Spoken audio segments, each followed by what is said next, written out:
নমস্কাৰ, মই সূৰ্য কুমাৰ ভূঞা। আজি এটা বিশেষ বিষয় লৈ মই এই ভিডিঅ'টো কৰিছোঁ। আশা কৰিছোঁ ছাত্ৰ ছাত্ৰীসকলে ভিডিঅ'টোৰ জৰিয়তে যথেষ্ট উপকৃত হ'ব পাৰিব। ছাত্ৰ ছাত্ৰীসকল, আমি সকলোৱে জানো যে আমি পিতৃ মাতৃৰ প্ৰতি ভক্তিপৰায়ণ আৰু শ্ৰদ্ধাশীল হ'ব লাগে। তেতিয়াহে আমি জীৱনত উন্নতি লাভ কৰিব পাৰিম। অৰ্থাৎ পিতৃ মাতৃৰ প্ৰতি শ্ৰদ্ধা ভক্তি থাকিলেহে সন্তানে জীৱনত উন্নতি লাভ কৰিব পাৰে। নিতান্তই সত্য কথা। কিন্তু আজি মই তোমালোকক শ্ৰদ্ধা আৰু ভক্তিৰ লগত এটা বিষয় সংযোজন কৰিব বিচাৰিছোঁ, যিটো বিষয় সংযোজন কৰিলে তোমালোকৰ জীৱনটো আৰু বেছি সফল হৈ পৰিব। সেই তৃতীয় বিষয়টোৱে হৈছে দায়িত্বশীল। অৰ্থাৎ সন্তান পিতৃ মাতৃৰ প্ৰতি শ্ৰদ্ধাশীল আৰু ভক্তিপৰায়ণ হ'লেই নহ'ব, দায়িত্বশীল হ'ব লাগিব। কোন ক্ষেত্ৰত মই দায়িত্বশীল হোৱাৰ কথা কৈছোঁ?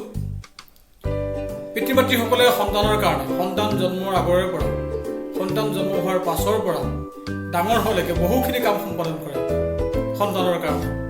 সন্তানৰ সমস্ত দায়িত্ব পিতৃ মাতৃয়ে বহন কৰে। সন্তানৰ প্ৰতি পিতৃ মাতৃ সম্পূৰ্ণ দায়িত্বশীল, তাক কোনো নকলেও হ'ব। কিন্তু এই দায়িত্বশীলতাক আমি আধাৰ হিচাপে লৈ আমিও সন্তানসকলেও যদি পিতৃ মাতৃৰ প্ৰতি দায়িত্বশীলতাৰ পৰিচয় এতিয়াৰ পৰা ছাত্ৰ অৱস্থাৰ পৰাই দিব পাৰোঁ, নিশ্চয়কৈ আমি পিতৃ মাতৃৰ প্ৰতি যি শ্ৰদ্ধা আৰু ভক্তি প্ৰদৰ্শন কৰিছোঁ, তাত এই দায়িত্বশীলতাৰ গুণে সোণত সুৱগা চৰোৱাৰ দৰে আমাৰ যিটো সম্পৰ্ক সেইটো অধিক আকৰ্ষণীয় কৰি তুলিব, অধিক মধুৰ কৰি তুলিব আৰু জীৱনত উন্নতি লাভত সহায় কৰিব।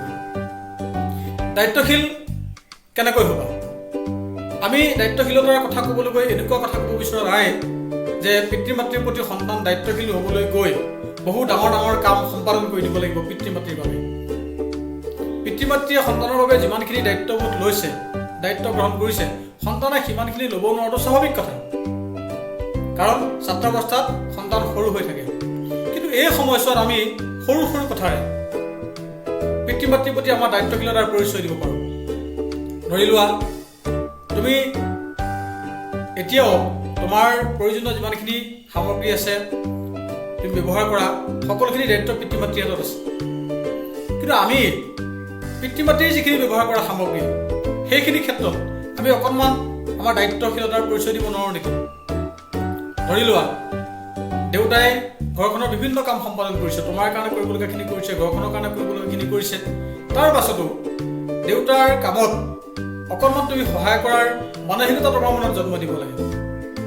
দেউতাৰ প্ৰতি কিছু কৰণীয় আছে। উদাহৰণস্বৰূপে, তুমি যেতিয়া তোমাৰ মোজাযোৰ নিজে ধুব পৰা হ'লা, তোমাৰ জোতাযোৰ তুমি নিজে পালিচ কৰি ল'ব পৰা হ'লা, সেই মুহূৰ্তত তুমি তোমাৰ জোতাযোৰ পালিচ কৰাৰ সময়ত, তোমাৰ মোজাযোৰ তুমি ধুই লোৱাৰ সময়ত দেউতাৰ মোজাযোৰ ধুই দিব পাৰা, দেউতাৰ জোতাযোৰ পালিচ কৰি দিব পাৰা। সেইখিনিত তোমাৰ দায়িত্বশীলতাৰ পৰিচয় নহ'ল নেকি? দেখাত কামটো একেবাৰে সৰু, কিন্তু আমাৰ মনত যি দায়িত্বশীলতাৰ মনোভাৱ, এই মনোভাৱটো এই সৰু সৰু কথাৰেহে আৰম্ভ হ'ব। আমি ঘপককৈ ডাঙৰ দায়িত্ব এটা গ্ৰহণ কৰি দায়িত্বশীলতাৰ পৰিচয় দিব নোৱাৰোঁ।